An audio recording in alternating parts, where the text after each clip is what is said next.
Okay, we begin with our check-in, along with the question, what does it mean to be compassionate? And why is it important to be compassionate? The intention is always important to be compassionate. We also understand about interbeing, that we do not live alone on this earth, and as some of you have shared, it also stops the vicious cycle of wrongdoings or negativity if someone is willing to step up and say, let me take charge. I step into my power because I trust that I have what it takes to address and to embrace and even to understand the suffering that's happening, whether it's in yourself or in others. And it's really about offering our true, pure presence, to the things that happen.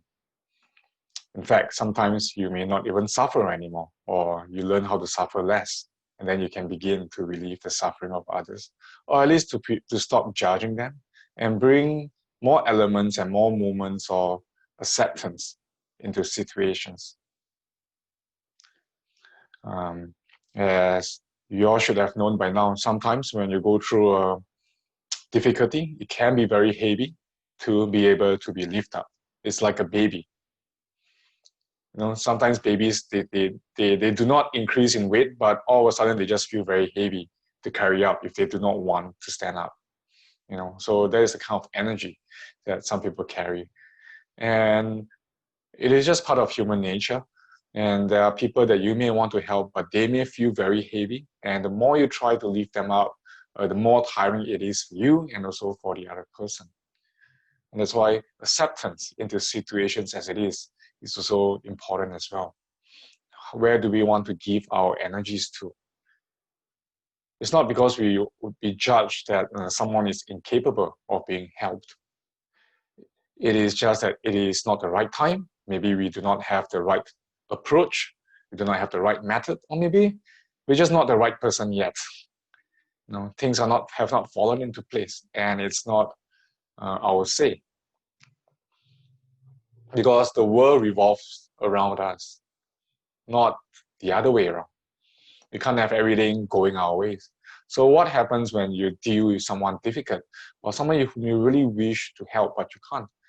And the next thing is to bring the awareness, shine it back onto yourself. Why do I see a need that I must be the person to help? Could it be coming from what kind of needs are we trying to fulfill? Is it the idea of compassion, or is it just really coming from a compassionate place? Because it has to come with wisdom, mindful wisdom, to be able to determine with clarity what is needed at this point of time. Where is my energy supposed to flow to? That's how you can be solid, you can be firm. And just that alone could be a process of healing for yourself and for the other person. The approach in itself is there's no one-size-fits-all approach. It varies. That's why the world is very creative now in terms of how we can help society in a physical or worldly manner or in a holistic manner. Right? If you look around, there's many different kinds of things popping up. And I'm not just talking about holistic practices. Young people are coming out with ideas to help the world, to be happier, to be more easeful, right?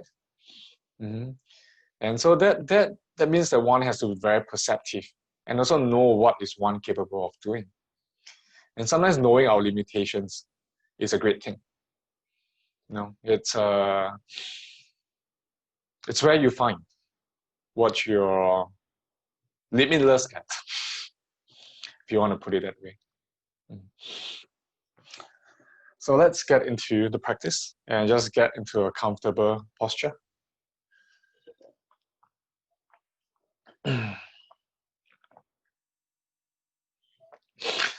So as everyone remember, the energy ball, just yin-yang balance. Right above left, left above right, and right above left. So just do it at your own pace. Relax your shoulders, and just allowing the energies to balance and to stabilize.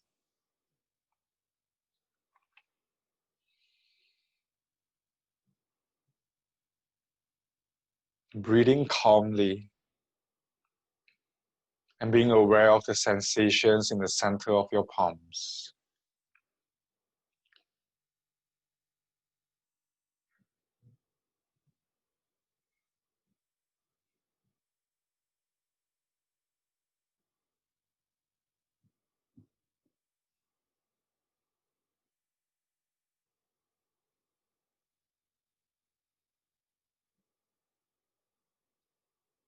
The moment it stabilizes, you turn it.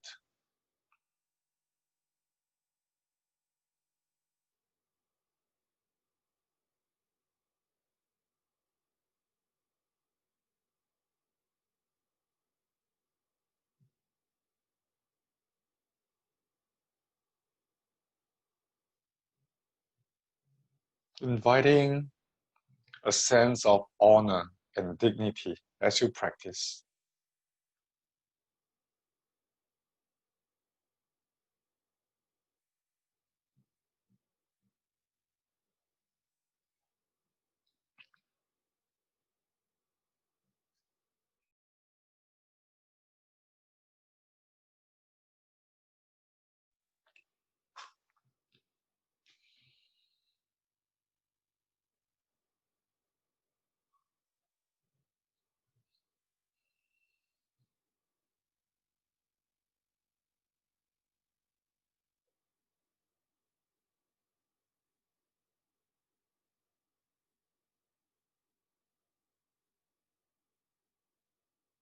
Welcoming the universal energies as it enters your body to fuse into you and to set you into a serene state.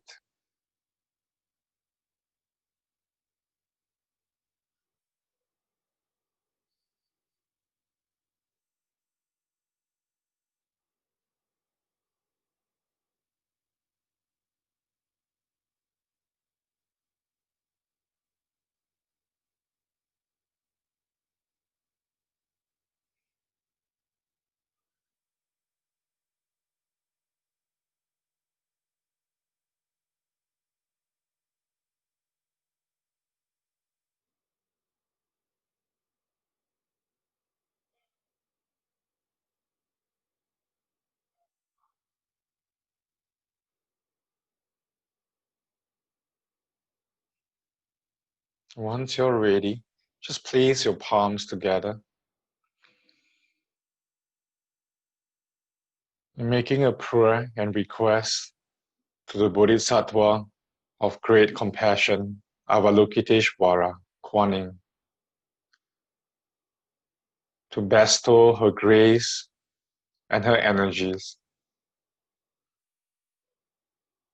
and to give you support for tonight's practice.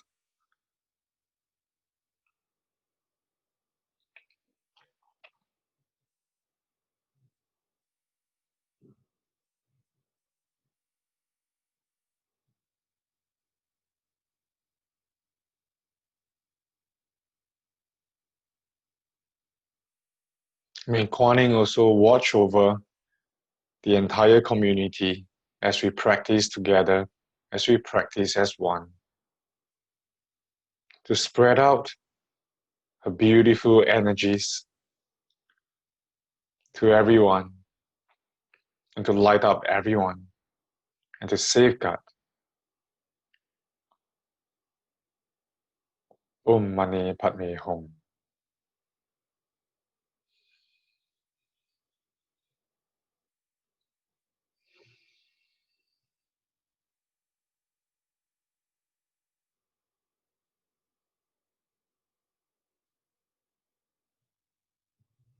As you rest back, resetting back into a comfortable posture, just connect with your breathing, your breath.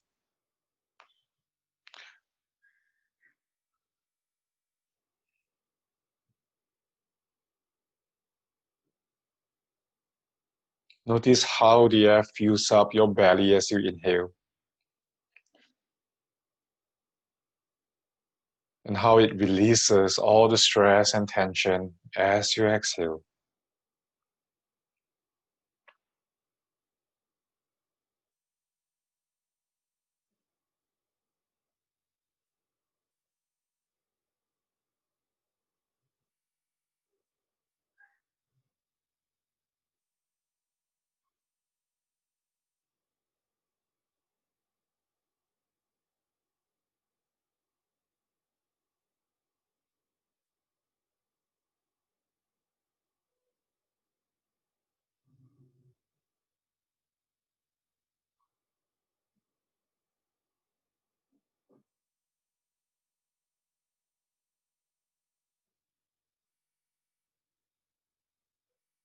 And with the eyes of Guanyin, you shine light onto your being in the present moment.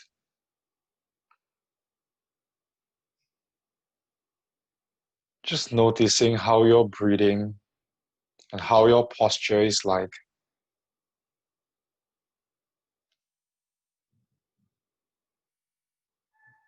Recognizing yourself as your own person, a unique individual.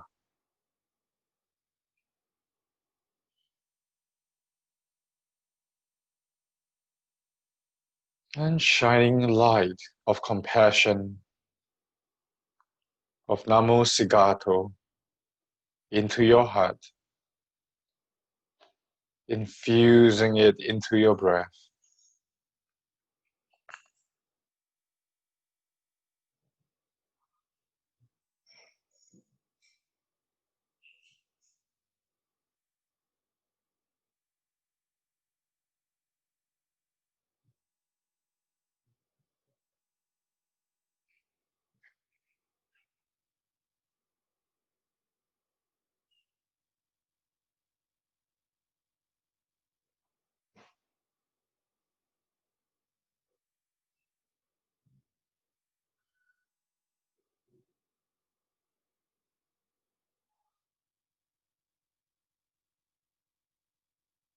Just shining light throughout your body, allowing you to calm down, to be embraced, and to be soothed.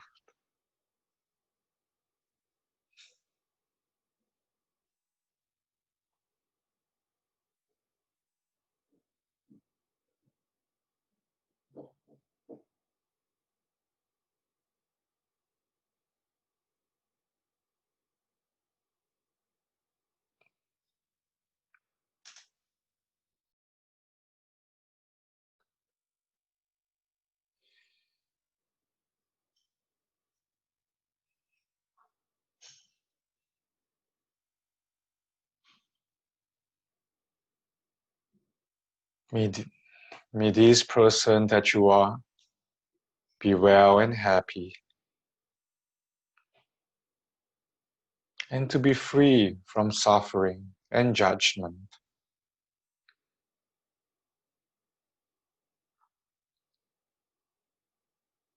and to gain a little more peace, little more tranquility.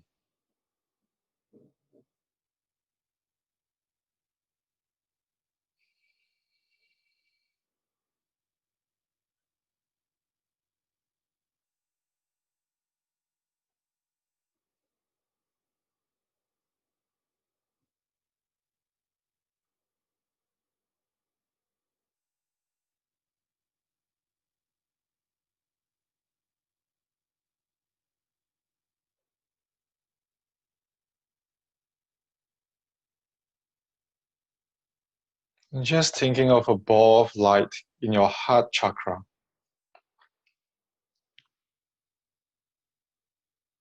a ball that is so alive, or a feeling of warmth in your heart.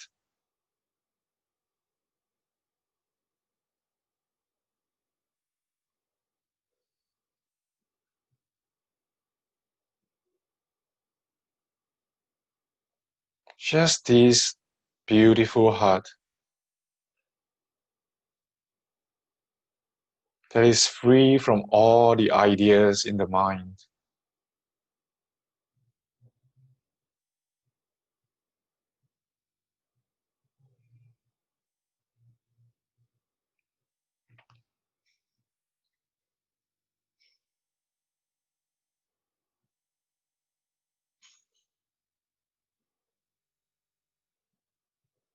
And from beyond, Kuan shines forth her energies into your heart, into this ball of light.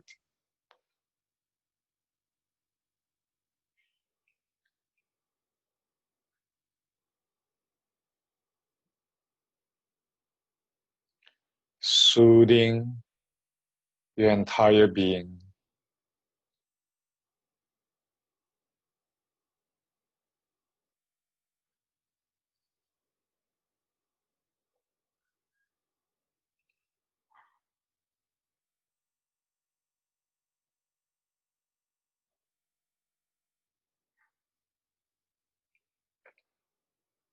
Now just imagine yourself at this ball of light that expands itself to fill up your entire physical body.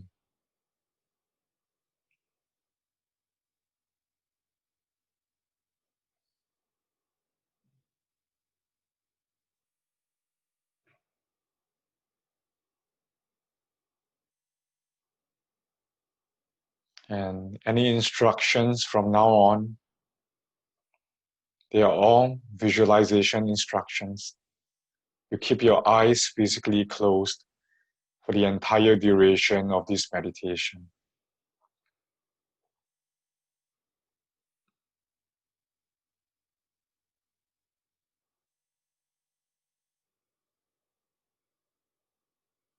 You bring your awareness of light to your eyeballs.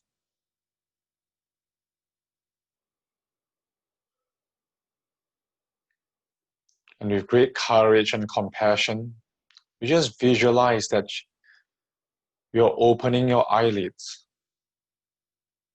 to just view your world as it is.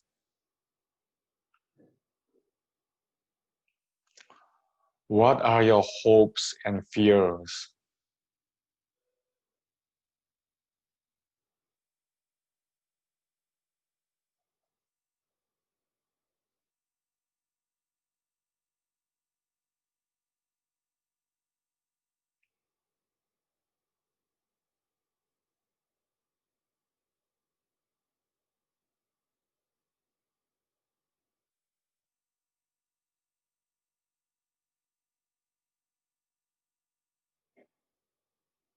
What makes you happy?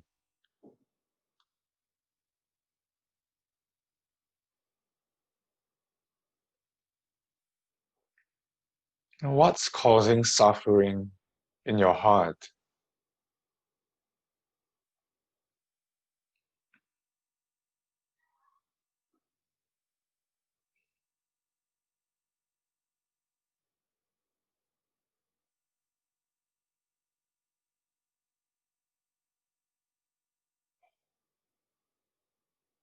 Just noting, there's no need to change anything. Just recognizing them as they are.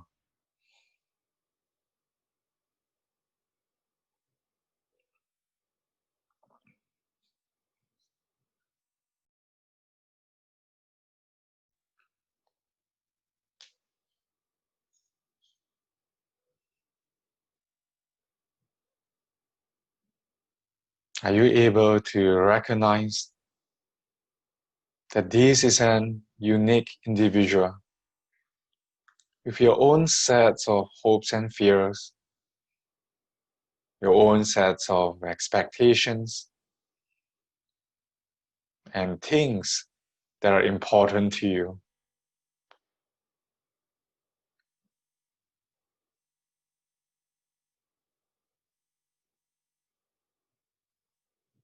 And like everyone else, you only wish to be happy and to be free from suffering.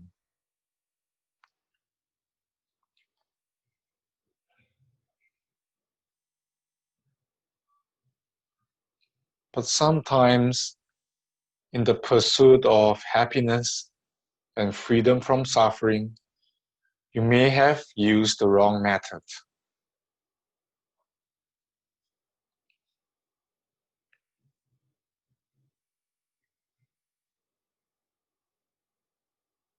But that's not your fault. It is just ignorance,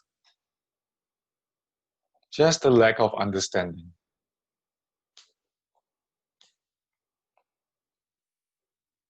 That in the pursuit of happiness, you caused more suffering instead.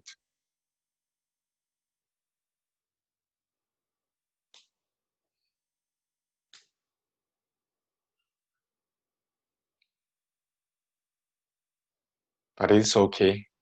Ignorance is just ignorance. Because ultimately, you did things out of compassion, out of love towards yourself or towards others.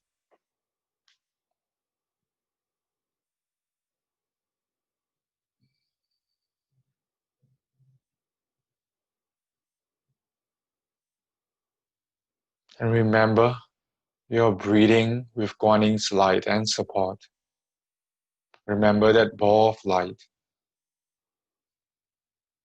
Allow it to flush through your entire being.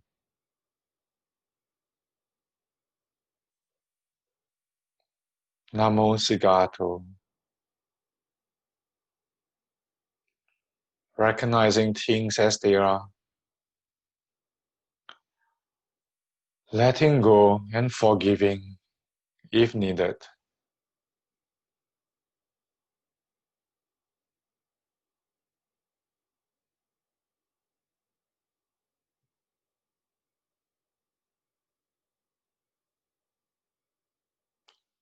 And Guaning shines forth more grace and support and light.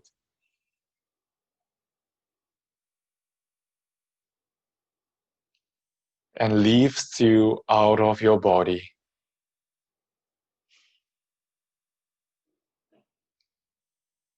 You're just this light. And Guaning brings you out of your body. You're pure, you're clean, you're a part of her.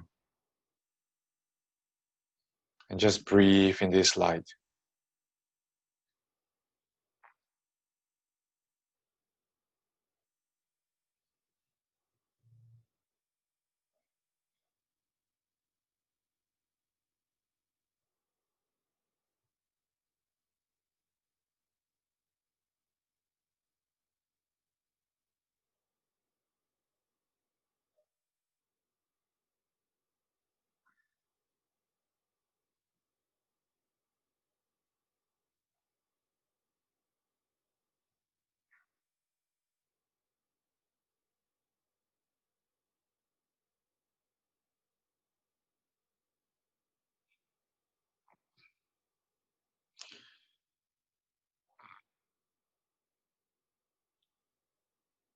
And from this space, you think of a loved one whom you have a comfortable relationship with.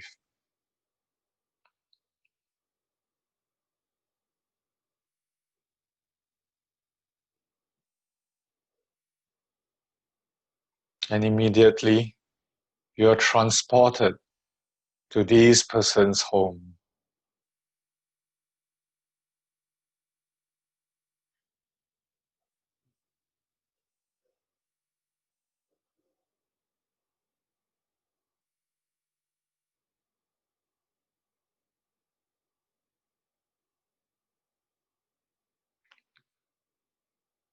And as a being of light, you very mindfully and gently approach this person.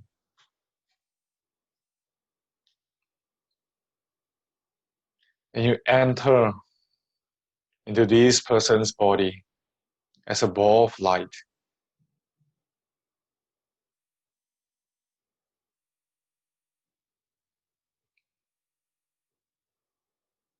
And breathing this light to fill up the entire body of this person.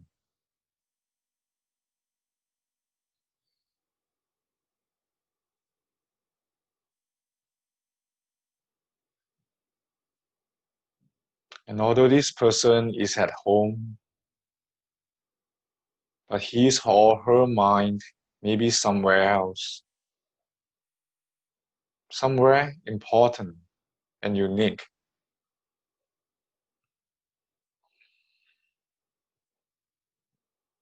And with courage and compassion, you open this person's eyes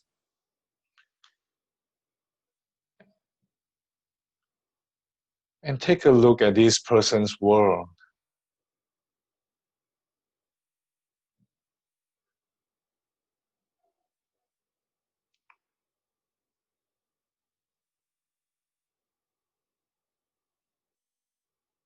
What is this person's hopes and fears?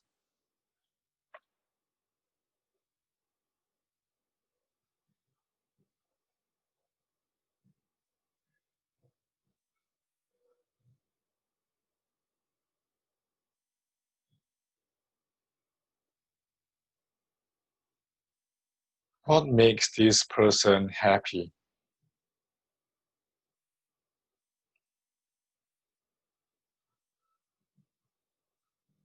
What kind of pain or suffering does this person have?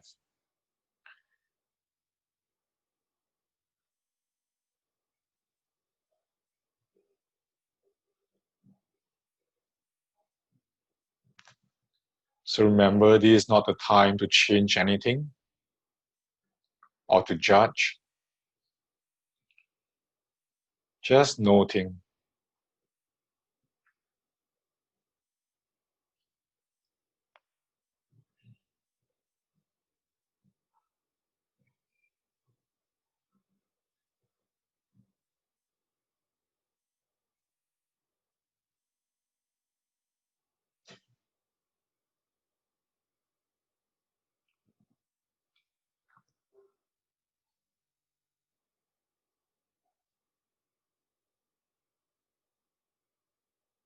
Can you also recognize this person as an unique individual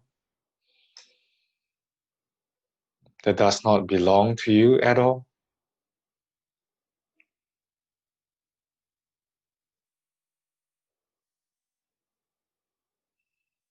And this person also has his or her own unique qualities and needs that has to be honored.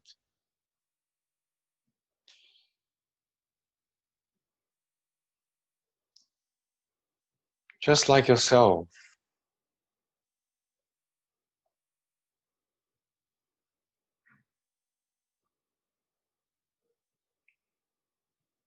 And deep down, this person also wishes to be happy and to be free from suffering.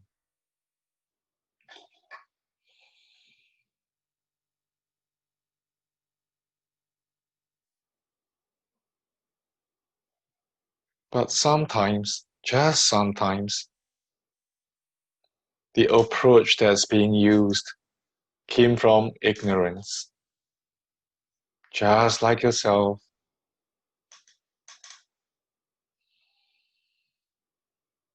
So what this person truly needs is unique to this person. Perhaps just needing some understanding, acceptance, or maybe even forgiveness.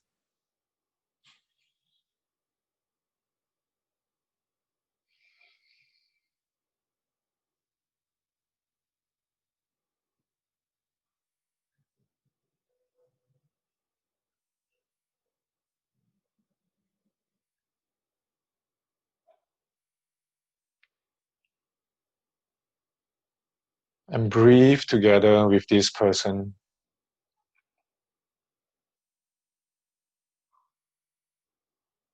Expanding your light.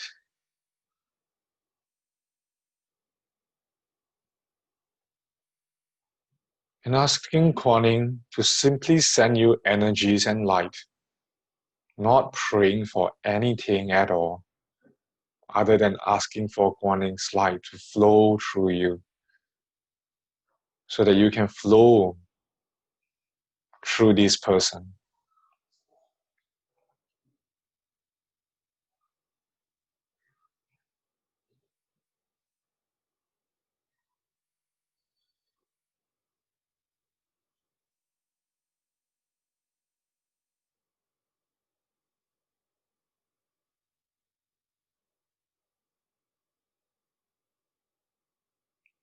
Smile, let go, expand and release.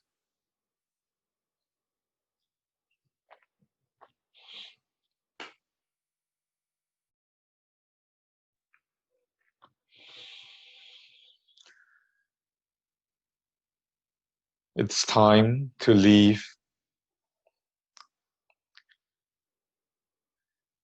So in the form of light, you rise up back into the universe. And just taking a break, Namo Sigato. Just breathing in this light, in this being.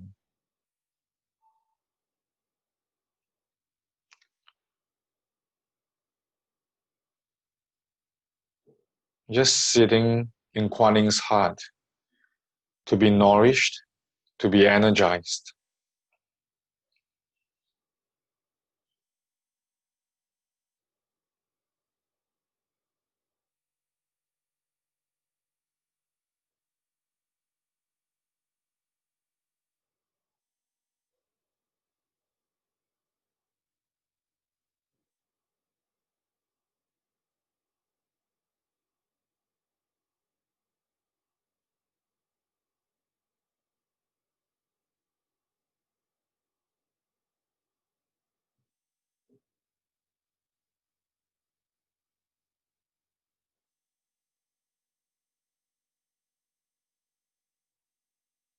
And now, let's pick someone whom you love very deeply, to the extent that deep down you know that there is an attachment.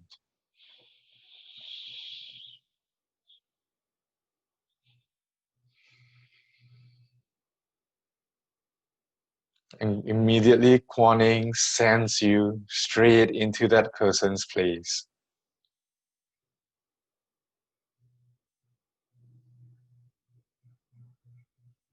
Very gently, you enter from this person's side or back, and enter into this person's heart in the form of light. And just breathing the mantra Namo Sigato a few times in the heart.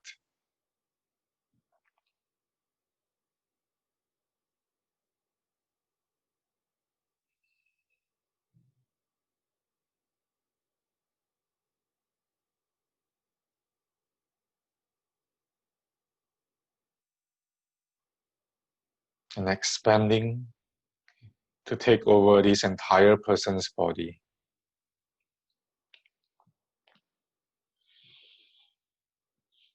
And let us take a look at this person's world through their eyes. Very slowly and mindfully, open this person's eyelids.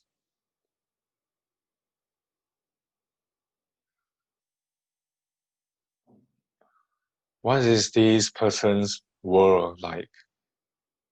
The view.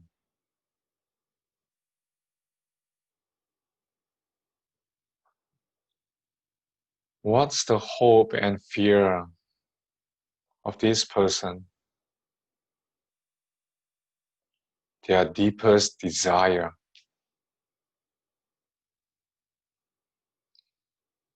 That they know will make them happy if they accomplish it.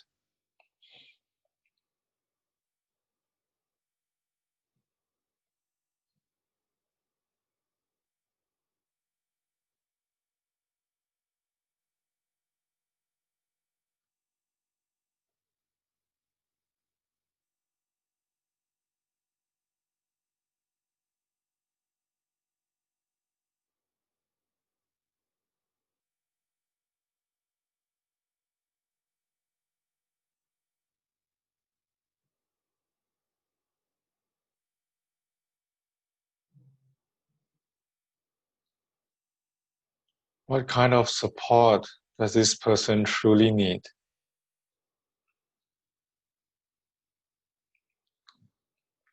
What is this person's suffering?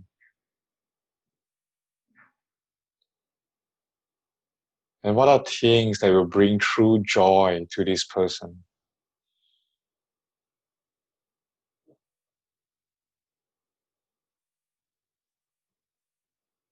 Remember, this person is unique, like everyone else. This person needs to be honored, respected, and to be felt.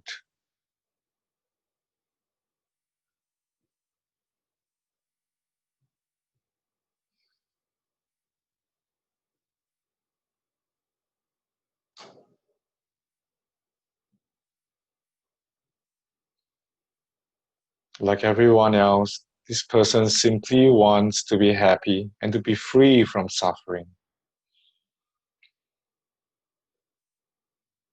In the pursuit of happiness, this person may have undertaken the wrong approach, but it came from ignorance.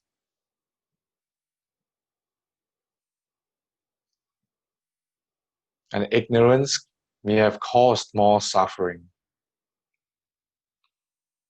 but it wasn't his or her intention.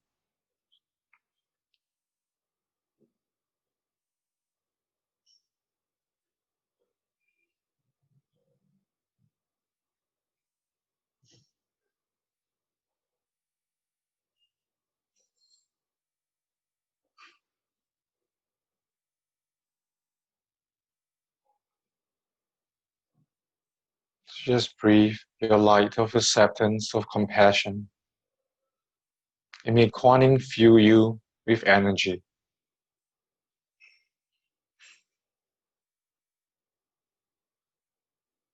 And you continue to breathe peacefully in this person's body. You're not here to change anything. You're not here to command Kuan Yin what to do. Just disappear into this light, into this person.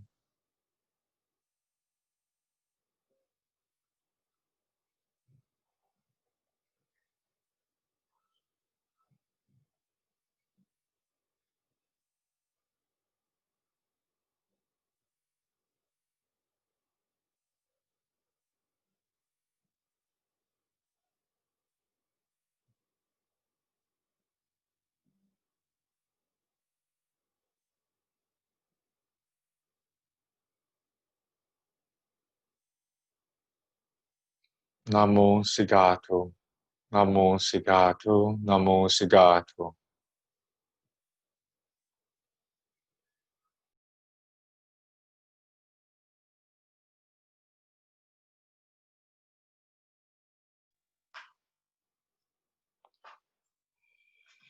Wish this person well.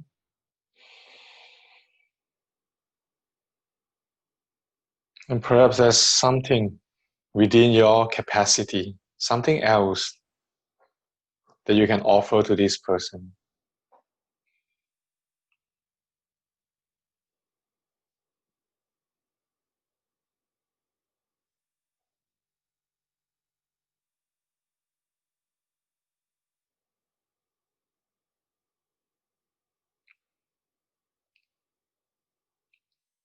Now you leave this person's body.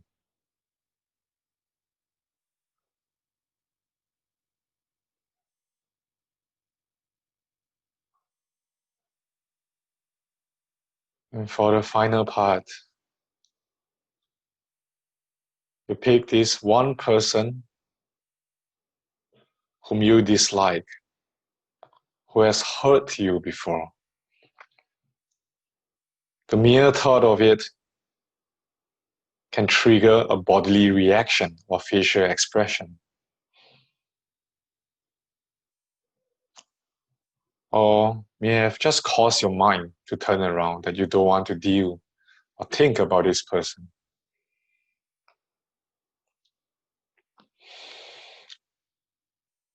So pick your enemy.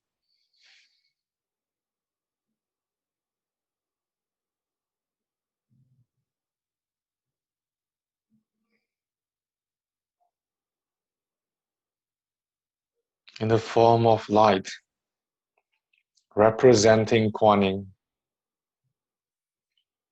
you begin to sail to your enemy's place.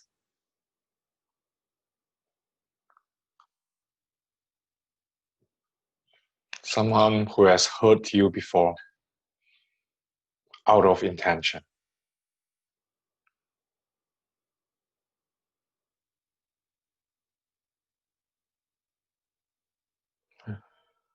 But remember, you are a practitioner. You shared that compassion is important. So allow your being of light to flow into this person and to enter this person.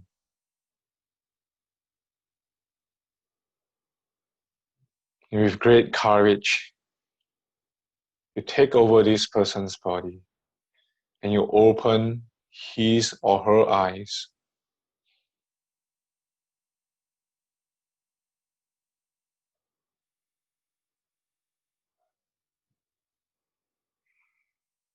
What is this person's hopes and fears?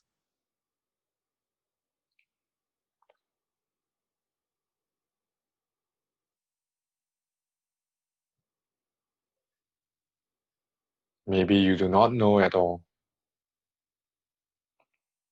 But this person has his or her own unique experience and story.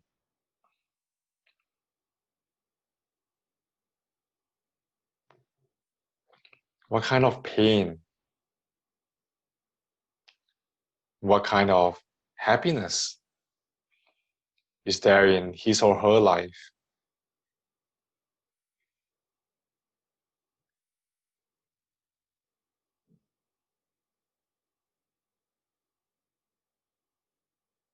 Can you see that this person is just like everyone else, that simply wishes to be free from suffering and to be happy? But sometimes in that pursuit of happiness,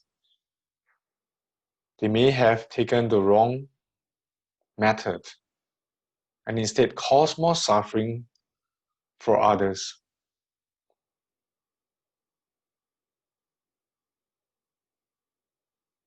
And in fact, it also means causing themselves even more suffering. And they see no way out.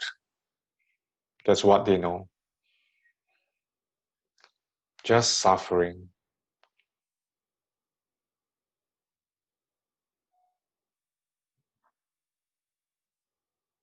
But it is the fault of ignorance.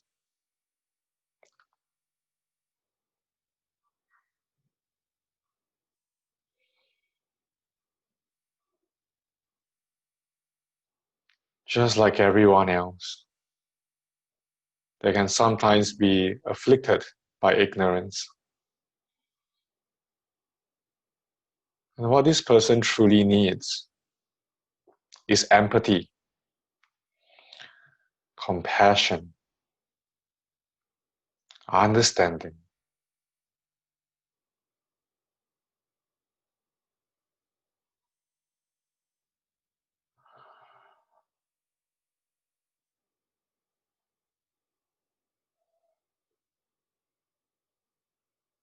You breathe your light and your loving kindness and acceptance, the acceptance of this truth that there is ignorance. Just shine it throughout this person's body.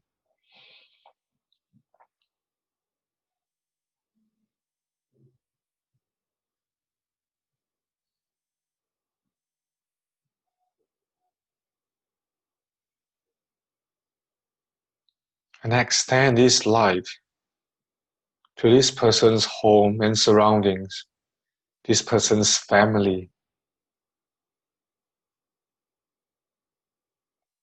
then may this person's family find relief, support, and grace, so they can all be happier and stronger, so they can support this person.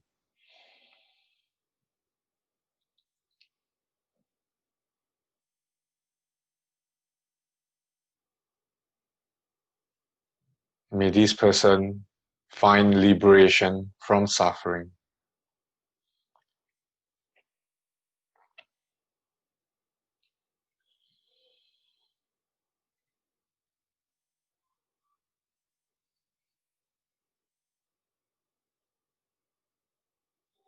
So let go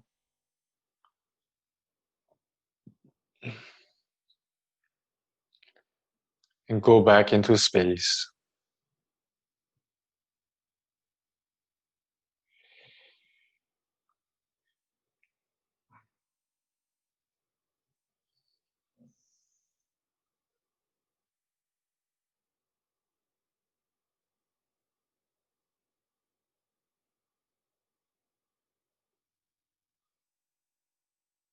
And returning to Kuan Yin's heart,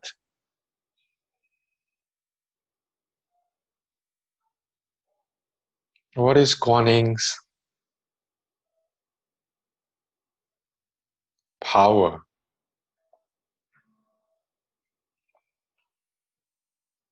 We may not know everything, but just resonate with Kuan Yin's heart, this powerful and pure compassion and wisdom.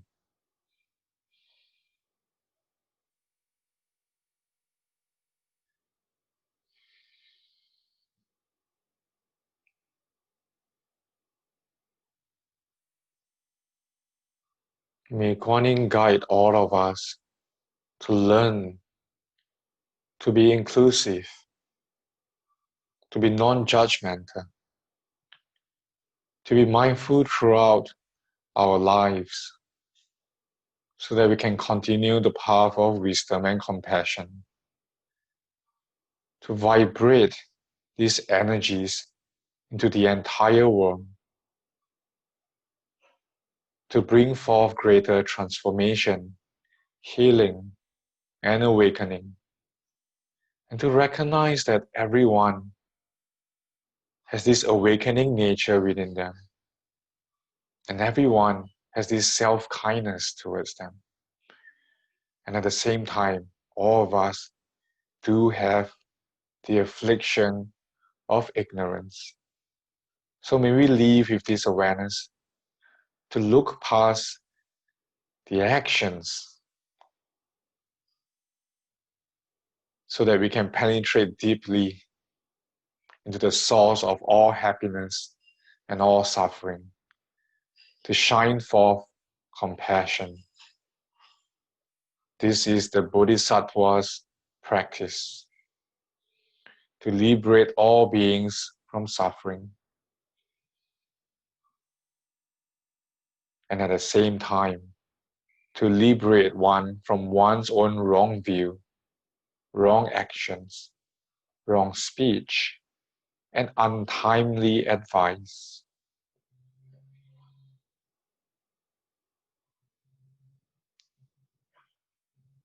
So may we begin anew. Let go of our past mistakes, of our guilt, so that we can arrive back into ourselves and let go of what is unnecessary and be open to the great and beautiful unknown.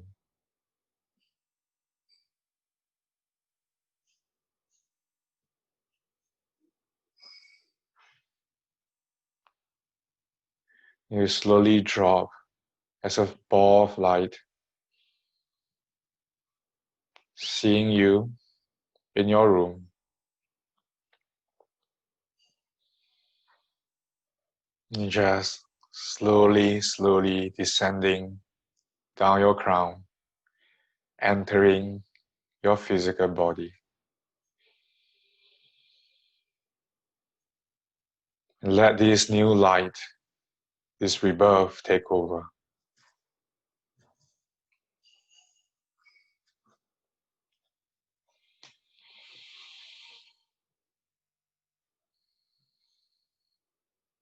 Bring up the lotus mudra physically. And just shining light to your entire face. Expanding all your pores.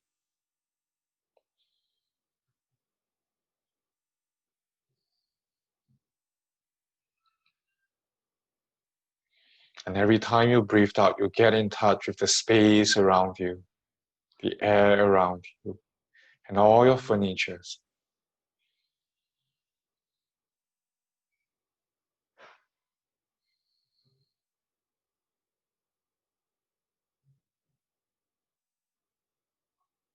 And pointing out the lotus, sending out your merits to all sentient beings.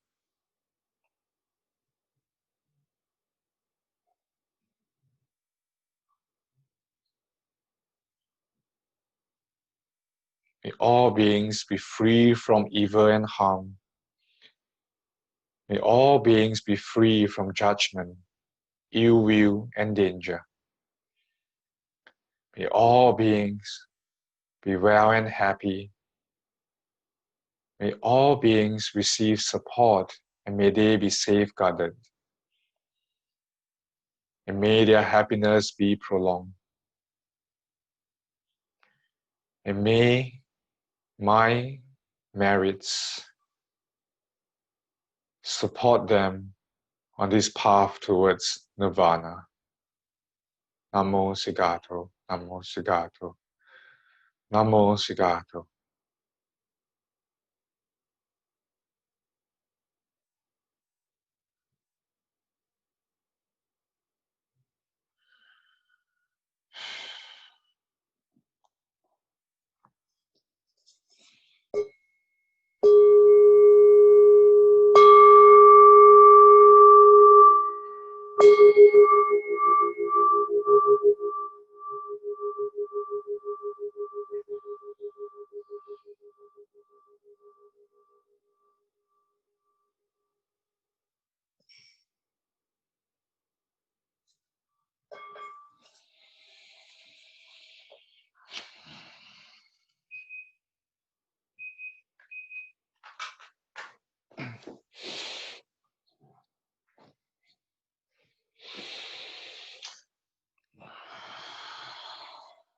Namo Sigato, everyone.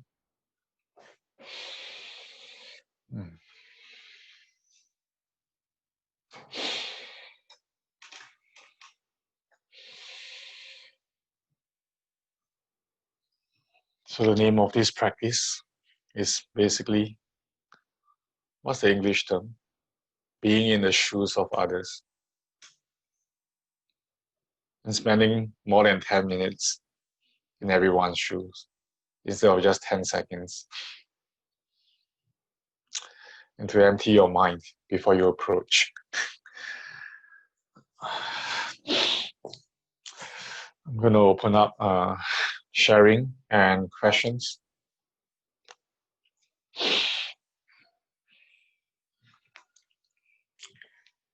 I'll be happy to hear your insights of this practice.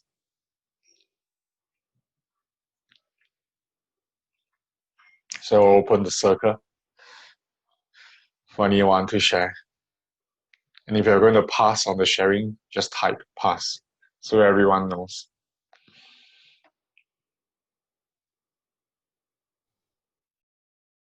I can share first.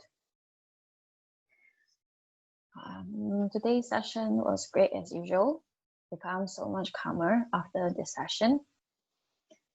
What do I want to say? Okay. I think one of my favorite sentences from the whole session was, ignorance is just ignorance. I think that's my favorite sentence actually throughout the whole session. I think because we tend to always have judgment towards certain description. I think, yeah, I like that. I did have a funny thought actually when you asked us to leave our body to go to somewhere else. the thought that I have was, okay, I'm going to leave my body now, but maybe someone in the group leave their body and come into my body. So it was like a funny thought, yeah. Yeah. I think something interesting that came to my mind was when you asked us to go to someone who hurt us intentionally. The first thought that I have was, no one actually hurts you, you hurt yourself. That was the first thought actually. So I was like thinking, okay, who should I go to? But in the end, I go to myself actually. Yeah. I think that's probably the key insight, yeah, for the whole session. Yeah, that's about it. Thank you.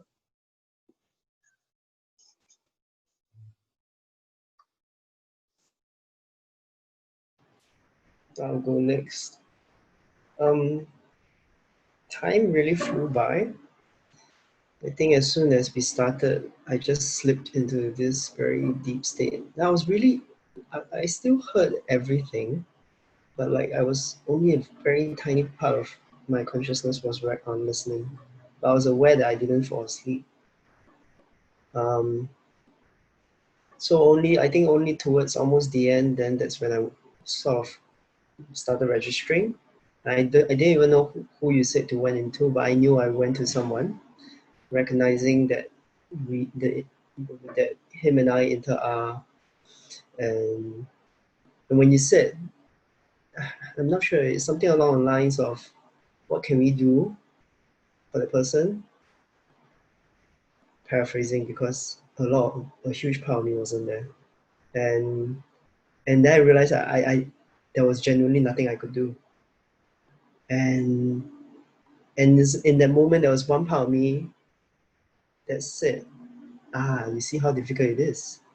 It's not something that within that one spark of a session, of a meditation session, you can be like, I understand you and I am compassionate towards you.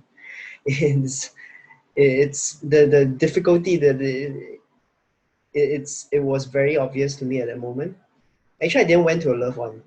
I had no idea. I just went to someone, and I realized that this generating that compassion for anyone it's an ongoing process, because you are always experiencing different aspects of that person, and even in those moments different aspects of you are present, and trying to gain that sense of to generate the compassion, it takes a lot. There's a lot of factors, a lot of conditions involved, and then it was at that moment I recognized that difficulty. So also at the moment I realized that this is an ongoing thing. I just need to keep going with the process. And when the next part, when you said going to someone you have difficulty with, I very quickly jump back into myself, because most of the time it's I'm the creator of my own shit. I am that. I am the anger. I am that. Then that's creating the issue for me, and it's kind of a bit messing with my mind, because I genuinely disconnected, and really from another perspective to looking back in, and at the same time this looking back out. Um, the experience of that was a bit, yeah. But what I got out of it is really that true recognition that, like in a sense, like what Zoe has shared, it's not others, It's, I'm the creator of this reality, and I'm the creator of this suffering, because it is what I'm reflecting outwards, going back in. So yeah, thank you for the session.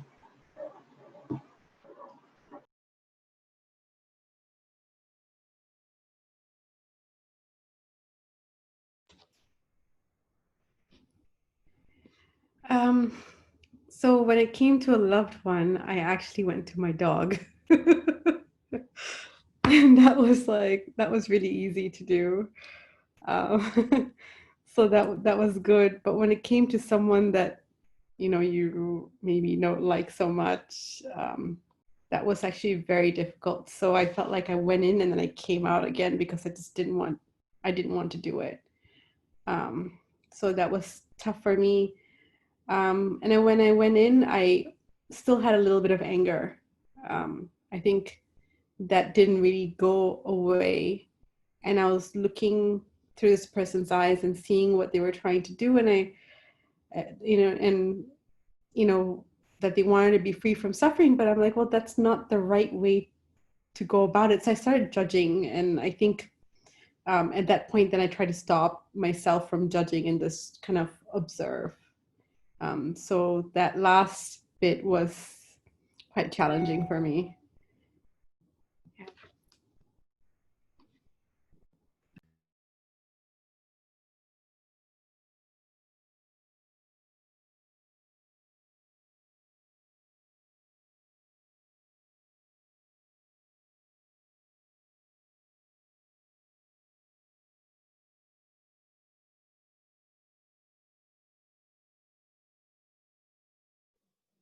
Hi. Yeah, I resonate with Priya. I think at the end it was quite hard for me as well. But I felt like I'm a dead person, like dead as in I'm going into everyone's body, like I'm floating into everyone as if that is my last journey. I'm going into my loved ones, my sister, my mom, and then going to the person that hurt me. That was difficult because I felt like I've long processed it when I was younger. But then as I was going in, I had hesitations. As you know, Priya stated, I also wanted to pull out and say, why do I need to go through this again? But then, you mentioned about empathy and compassion, and the whole theme about tonight is to go to the root of your problem. And I think most of my anger stemmed from that point in my life, early part of my childhood. And one of the things that came up is hurt people hurt people. When you're hurt, you tend to hurt other people. And what that guy did to me, I felt like he was hurt too. And therefore, the empathetic part of me or the compassionate part of me just arises at that moment. And come to realize that, he was ignorant and therefore he's unmindfully hurting other people as well. And then I try to nurture the Guan Ying's energy, the compassionate side of that, and shine the light onto him, so that at the same time I can release my own pain from that memory. So it felt, in some ways, a release, and I was glad to have that part of the experience, to do it all over again, but in a very different format. And then slowly I felt like that big chunk of my life has been let go. So in some ways it was a beautiful journey. So so thank you for that. So I felt like it was like a therapy session for that moment of my life.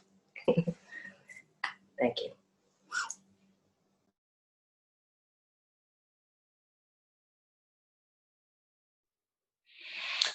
Sorry to interrupt everyone. Thanks for the great honesty and courage, both Priya and Mimi. Really appreciate that. Just want to check if anyone has the same experience as both of them. So if you do, raise your hand on the last part. Okay. I just want to acknowledge this first because I know we run out of time in case any of you leave. So this is probably heavy and might be uncomfortable at a point of time. And that is, remember we talked about liberating hungry ghosts and how the hell beings are being tortured and suffering a lot, and especially now it's the Hungry Ghost Festival, and we do have that compassion for them, right? The people who hurt us, if they did not change, they will probably end up in that state. So having seen or heard stories of those states, maybe just something to remind ourselves that those pitiful souls that we feel sorry for, they're probably human beings in their previous lives and probably committed a lot of grave mistakes and caused a lot of suffering to others, and that's why they are in that state. The actions that they have taken is definitely wrong, all right? There's no way it was right. The practice is to help us to look deeply that they come from ignorance. And sometimes we act on ignorance as well. But sometimes we lack the conditions that they had to have the freedom to go out and hurt others. Maybe we are afraid of the police, we are afraid of the law. Maybe you didn't have a gun, you know, you never know. Everyone's conditioning is different. But it still stems from ignorance, a lack of understanding. So they think that it's going to bring relief. So they just go on and on and on, riding on that energy. Remember, at the start of the sessions, some of you shared that compassion is breaking, putting an end to this vicious cycle. And no one was there to give them, to put an end to that vicious cycle. And that's why it just snowballed, and that pain, that hurt just falls onto you. It overflows. They might be subconsciously trying to pick the next target of their suffering. And you just happen, sometimes we just happen to be the unlucky ones, you know, to be their target. You know, it's not you. There is someone else they will, I mean, although they could be in cahoots with others, but rest assured there's someone else that that they would think is deserved of them hurting, right? But deep down, people who do that is like Mimi said, hurt people, right? It comes from suffering, and it just adds on to the suffering that they had. Their loved ones probably don't love them as well, right? But it's just hard to deal with, right? So it may be hard and it may be difficult to feel compassionate for them, or hoping that the world will show them compassion. But as pointed out, at the end of the day, you're pointing that compassion, shining that light into that ignorance, which actually reflects back onto ourselves. To stop this vicious cycle of this loop of anger, of resentment towards them, because they may have hurt you once or maybe a lot of times through a prolonged duration and caused your trauma, but many years have passed. And is it worth it to continue allowing the echoes of this pain to hurt you? And if you recognize, and the truth is that it is just an echo, and maybe it's time to just shut the door to it, because there's no point anymore. And that's why this compassion, this empathy needs to come up. It's just to point back at ourselves, and why are we allowing ourselves to be hurt again? Because it is already over, and the echo should stop. So sorry to interrupt the sharing, just thought that it's important to just highlight this in case any of you have to leave early. So I'll just reopen the circle.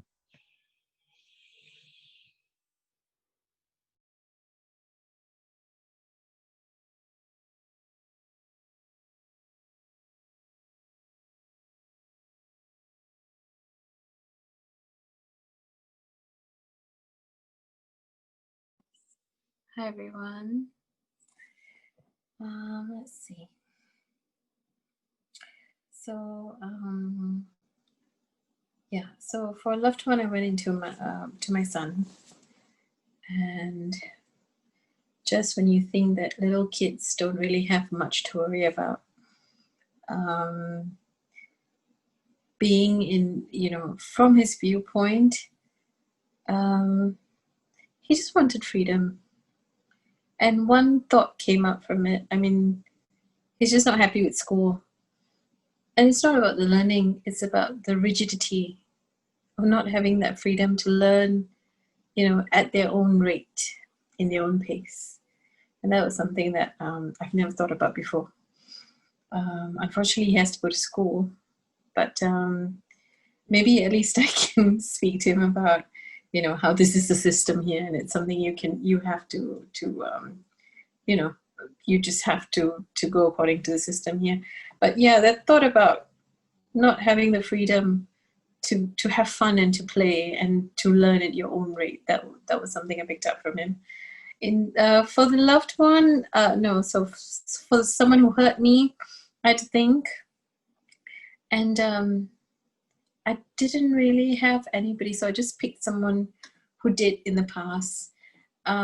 Just that I don't really have those hurt feelings now. But I went to this person, and I was trying to understand what motivates them to do this. And I think at the back of it, there's just a lot of frustration, a lot of trying to be who they think people want them to be, but being frustrated in that process, being so unhappy, trying to put on a face for society, trying to do the right things, but not being able to be themselves and to be happy. And, you know, oh, you said a word. What was it? I can't remember. And I could understand from their shoes why they would behave like that, you know, to hurt others, and to constantly hurt and use others. And as I looked around, I realized that at the heart of it as well, all they want is love and acceptance, and drives them to do things in other ways just because they think they'll get there. So that was quite good insight as well. I don't know whether, I mean, it's obviously my perception, but I felt a little more closure than I had before. So that was a nice experience.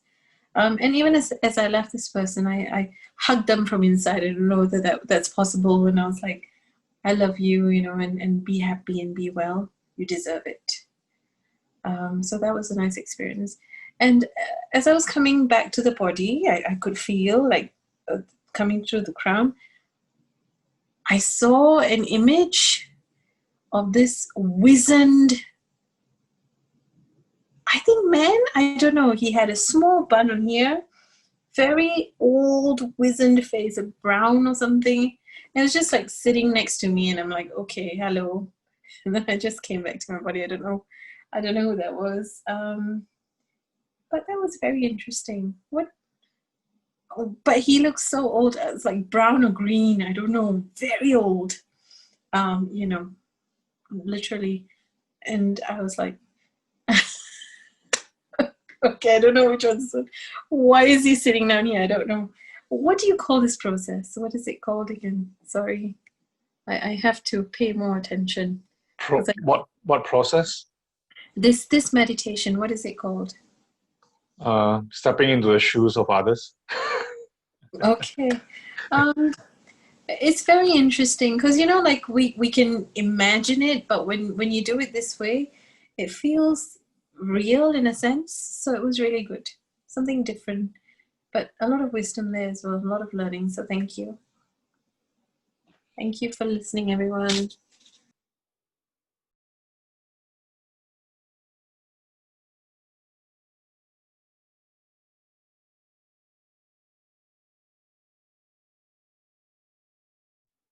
Hello. That I didn't notice the time passing. It was one of those meditations. I felt like we just had our check-in, and now we're doing a wrap-up. So that was interesting. My physical body was in so much discomfort during this one. Don't know why, but it's okay because I could follow along, like, on the inside. Just the outside was not going to cooperate with sitting down and sitting still. Anyway, so I really enjoyed being a light being. I love that state. Like, it makes me feel like so free, so light, you know, like anything is possible. So it was really easy to go in and out of people. So we went, you know, into people, somebody that you're attached to, somebody that is a loved one, and then finally someone who has hurt you, right? So all of that was quite easy. And what I realized was that once I was inside of them and I opened their eyes, I realized that the view was actually quite similar, like between all the people. Essentially, they're being surrounded by their family, the people that they love and care about. and everybody is going around doing their own thing. And then I realized that we are all surrounded by many other individuals, and everybody has their own like battle, their own process happening all the time, and that never stops. So I really liked the last part of the meditation where DK guided us into also illuminating the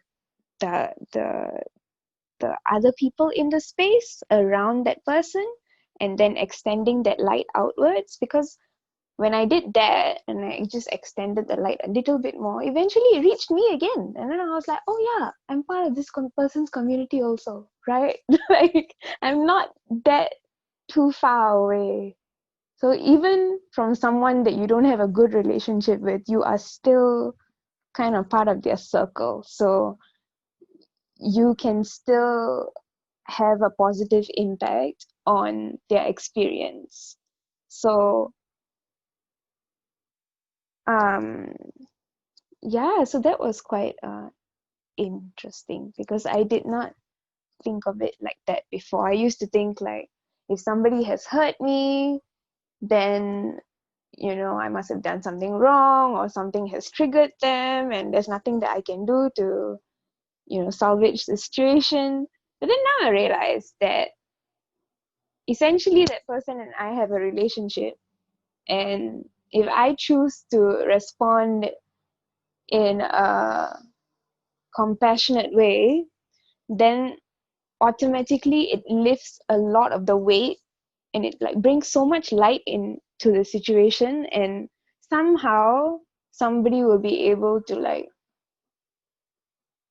see the situation more clearly, and then you will move on. Like the stuckness will disappear. Or does that make sense? I mean, like, like the solution will come. It will not stay static. Nothing stays static. So it only stays static if you are like really stubborn, and you think that, oh, I'm going to be sad forever, or I'm going to be like, this person has hurt me, they're always going to have a cross in my mind. Well, things change all the time. So yeah, just have a little faith in that change, and I think that makes life so much easier to deal with, having that knowledge. So thank you.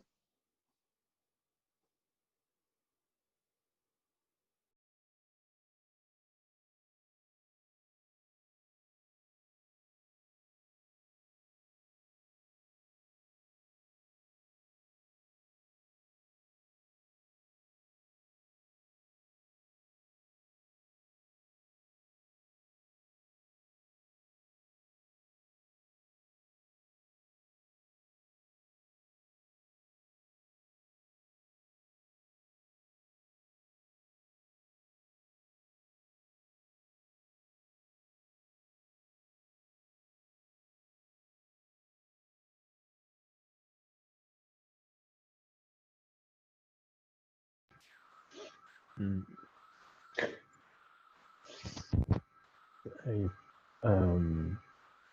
So for me, I don't know. So I might have turned out to be a more intellectual exercise than spiritual one. But so well, when I went through it and say go to the loved one. Sorry, can you hear?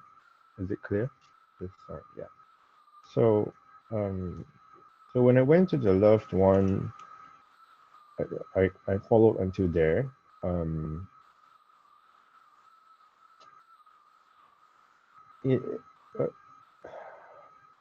yeah, like open your eyes and see. Well, I couldn't quite see anything. But well, anyway, so the point of the exercise for me wasn't so much this. It was more that the next part, when you say, I actually, when I hear the rest of you comment, and the first one was go to the loved one, right? And the second one that I remember was go to your enemy. But when I hear what you said, it seemed like go to the somebody who hurt you. It seemed a bit milder than what I remember. But yeah, so I remember going to the enemy, and then the place that I went to, because there was only one thing inside, and that was the same loved one. So I had to go back to the same the same person who is now my enemy, and that was like, okay, yeah, I think that's kind of correct. And then so I went in. It was difficult to feel like, how to do the compassion, how to do what, you know, follow along with DK's instructions. I could feel like, there's like in the back burner, there's this layer of like anger that's like just boiling along, simmering along. At the same time that I was trying to feel compassion. But the funny thing is, but this is the same person that I went into earlier for the loved one segment, right? Why was it so difficult to do it? If you know it's the same person, but now you're going into it from the perspective that that's the enemy, and then you realize it's so much harder to do it. So it didn't make sense, and then I kind of feel like, okay, there's something to resolve here. Like, what's wrong with this perspective? And hearing from the rest of your sharing, I yeah, something to do with reflecting into myself as well, which yeah, so I kind of got to hear. So I'm still figuring out how to make this into a point. Yeah, I will need a bit more time to process. I kind of got to hear. So yeah, thank you.